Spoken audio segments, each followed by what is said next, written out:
Assalamualaikum warahmatullahi wabarakatuh. Sampurasun. Salam sejahtera bagi kita semua.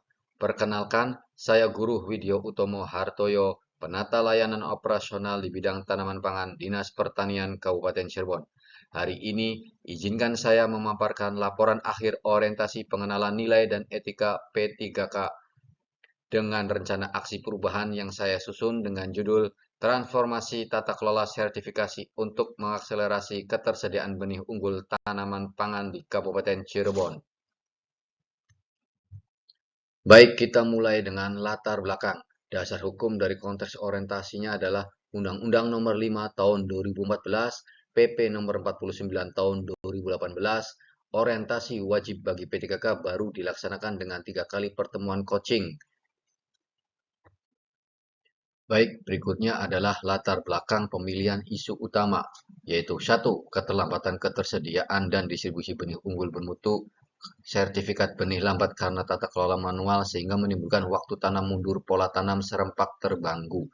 Tata kelola sertifikasi benih yang adaptif, responsif, dan akuntabel itu adalah tujuannya. Lanjut, waktu dan tempat orientasi dilaksanakan pada tanggal 25 Mei sampai dengan 30 Juni 2026 dilaksanakan di bidang tanaman pangan Dinas Pertanian Kabupaten Cirebon. Berikutnya adalah nilai dan etika pemerintah Kabupaten Cirebon. Visi dan misi, bersih, inovatif, maju, agamis, dan aman. Selanjutnya, keunggulan Kabupaten Cirebon, lokasi strategis, warisan budaya keraton, akses transportasi darat, laut, dan udara, sentra kerajaan batik, potensi pertanian dan agribisnis. SOTK Kabupaten Cirebon terdiri dari Bupati dan Wakil Bupati, Sekda, DPRD, dinas-dinas teknis, badan dan lembaga, serta kecamatan dan kelurahan. Berikutnya, manajemen kepegawaian P3K terdapat dalam regulasi Undang-Undang Nomor 20 Tahun 2023, PP Nomor 49 Tahun 2018, serta PP Nomor 94 Tahun 2021. Berikutnya adalah hak P3K, yaitu mendapatkan gaji, cuti, tunjangan, pengembangan kompetensi, dan pelindungan, kewajiban ASN setiap Pancasila dan UUD 45, serta menjaga integritas pengabdian, serta mentaati peraturan. Larangan bagi PNS serta P3K adalah 1. Menyalahgunakan wewenang jabatan, yang kedua menjadi perantara keuntungan pribadi, yang ketiga bekerja untuk kepentingan negara lain, yang keempat melakukan pungli, yang kelima merugikan keuangan negara, dan yang keenam menerima hadiah terkait jabatan. Yang berikutnya kita membahas nilai berakhlak, yaitu berorientasi, akuntabel, kompeten, harmonis, dan loyal. Selanjutnya, Renstra dan visi misi OPD. Renstra Dinas Pertanian Kabupaten Cirebon tahun 2025 tahun 2029 disusun untuk mendukung RPJMD. Visi misi OPD yaitu optimalisasi pemanfaatan lahan pertanian secara produktif dan berkelanjutan. Berikutnya, program unggulan dan prioritas OPD. 1. Penyediaan sarana dan prasarana pertanian. 2. Pencegahan penyakit hewan. 3. Pengendalian bencana pertanian. 4. Penyuluhan pertanian. 5. Penunjang urusan pemerintahan. Berikutnya adalah struktur organisasi Dinas Pertanian Kabupaten Cirebon. Bisa dibaca. Yang berikutnya, tupoksi bidang tanaman pangan, pengelolaan produksi, sertifikasi benih, dan data pertanian. Baik, selanjutnya adalah uraian tugas P3K penata layanan operasional. 1. Menyiapkan bahan dan data. Yang kedua, pencatatan dan pengolahan data. Yang ketiga, menyusun dokumen administrasi. Yang keempat, mengelola arsip fisik dan digital. Yang kelima, menyusun rekapitulasi dan laporan. Yang keenam, pelayanan administrasi dan koordinasi. Baik, berikutnya adalah implementasi tugas P3K di bidang tanaman pangan. 1. Pengelolaan administrasi. 2. Administrasi dokumen sertifikasi. 3. Penyusunan database. 4. Pengarsipan dokumen fisik dan digital. 5. Koordinasi dengan pengawas benih tanaman. 6. Pemutakhiran data secara berkala.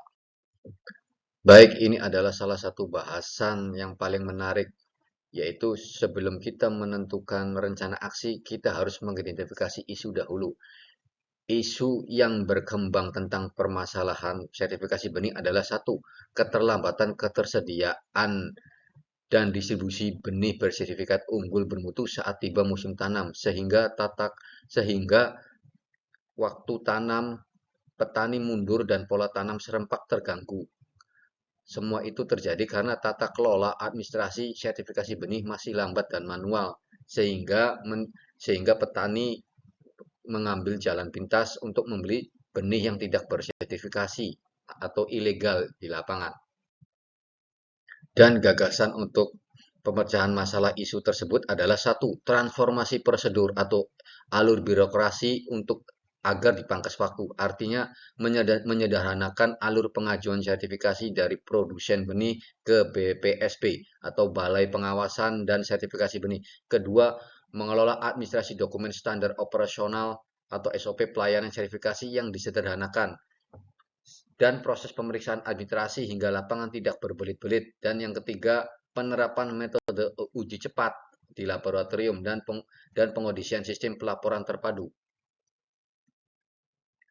Baik, setelah kita mengidentifikasi isu dan gagasan pemecah isu, maka tahapan kita berikutnya adalah penentuan rencana aksi dengan prinsip SMART dengan tujuan agar tata kelola sertifikasi benih yang adaptif, responsif, dan akuntabel, serta ketersediaan benih unggul bermutu cepat, tepat waktu, serta pelaporan terpadu.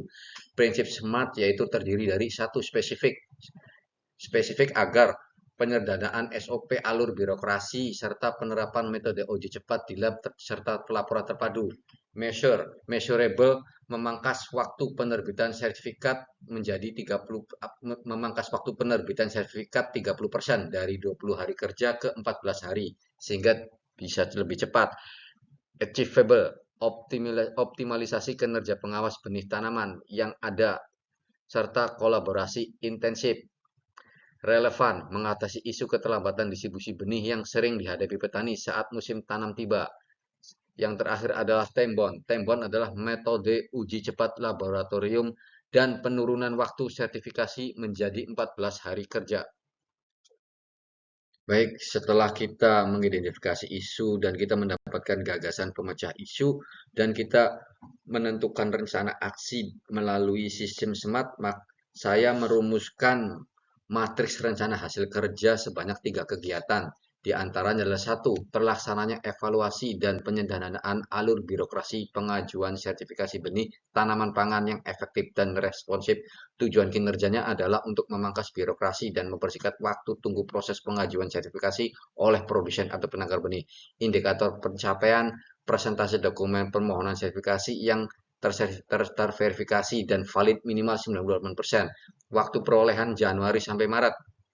Yang kedua, terlaksananya penerapan metode uji cepat mutu benih tanaman pangan di laboratorium sertifikasi secara akurat.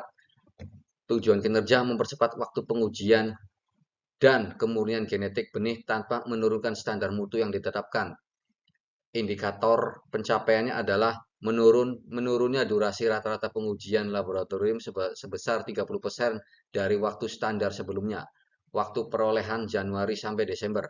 Yang ketiga, kegiatan menyusun dan mengelola mekanisme pengawasan lapangan dan sistem pelaporan data ketersediaan benih unggul secara terpadu.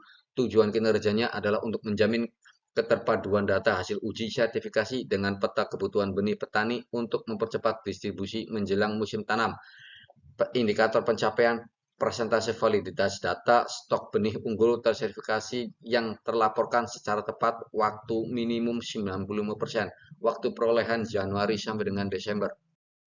Selanjutnya, keterkaitan rencana kerja dengan nilai berakhlak, berorientasi, pelayanan, data verifikasi cepat dan akurat, akuntabel, administrasi sertifikasi tertib dan transparan, kompeten, pengelolaan data digital dan arsip modern, harmonis, koordinasi tim lintas bidang efektif, loyal, mendukung program dinas dan adaptasi teknologi.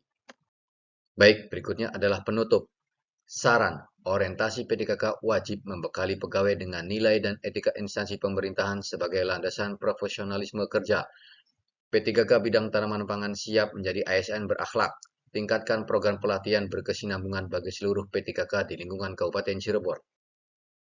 Sekian presentasi laporan dari saya. Mohon maaf atas segala kekurangan dalam penyampaian dan terima kasih banyak atas perhatian Anda. Assalamualaikum warahmatullahi wabarakatuh.